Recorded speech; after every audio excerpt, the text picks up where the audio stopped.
शेतकरी मित्रांनो, राम राम. सांडोळचा शेतकरी या आपल्या यूट्यूब चॅनलमध्ये सर्वांचे स्वागत आहे. तर शेतकरी मित्रांनो, आज आपण आपल्या वांग्याच्या प्लॉटमध्ये आलो आणि वांगी लागवड करून आज जवळपास 12 दिवस पूर्ण झाल्यात. तर आज एक महत्त्वाचं काम चालू आहे, तर ते म्हणजे होलं बुजविणं.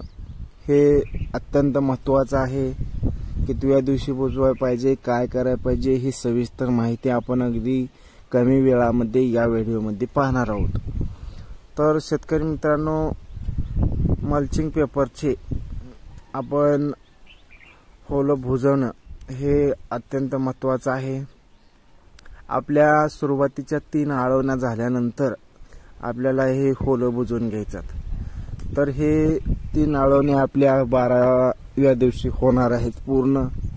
तर 12 ते 15 दिवसापर्यंत आपल्याला हे होलं बुजवून घेणं गरजेचं आहे.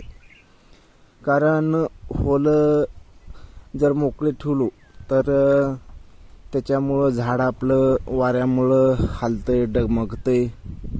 तर माती टाकल्यामुळं त्याला सपोर्ट मिळते आणि मजबूत बनते. त्याच्यामुळं झाड हालत नाही, डोलत नाही, त्याला चांगला सपोर्ट मिळते. म्हणून आपल्याला माती टाकून ते होलं पूर्णपणे भरून घेणं गरजेचं आहे. तर कवा बुजवायचं आहे होलं, तर आपल्या सुरुवातीच्या 3 आळवण्या झाल्यानंतर लगेच बुजवायचं. आता 3री आळवणी झाली आहे, तर 3री आळवणी झाल्या आम्ही होलं बुजवायला चालू केला. आळवण्या करण्याच्या अगोदर आपल्याला बुजवायचं नाही, कारण आपल्याला आळवण्या करायला थोडं टाइम लागू शकतो. म्हणून आळवण्या झाल्याच आपल्याला होलं बुजवून घ्यायचं. तर शेतकरी मित्रांनो, अशा पद्धतीनं आम्ही आज होलं बुजवून घेत आहोत. आणि सर्वात महत्त्वाचं, असं बोट फिरवीत जावा तुम्ही माती टाकल्यानंतर. कारण लय बी माती टाकून ते मल्चिंगचं सुराख बुजवून टाकू नका. माती टाकल्यानंतर साईडनं असं एक वेळेस बोट फिरवीत जावा, जेणेकरून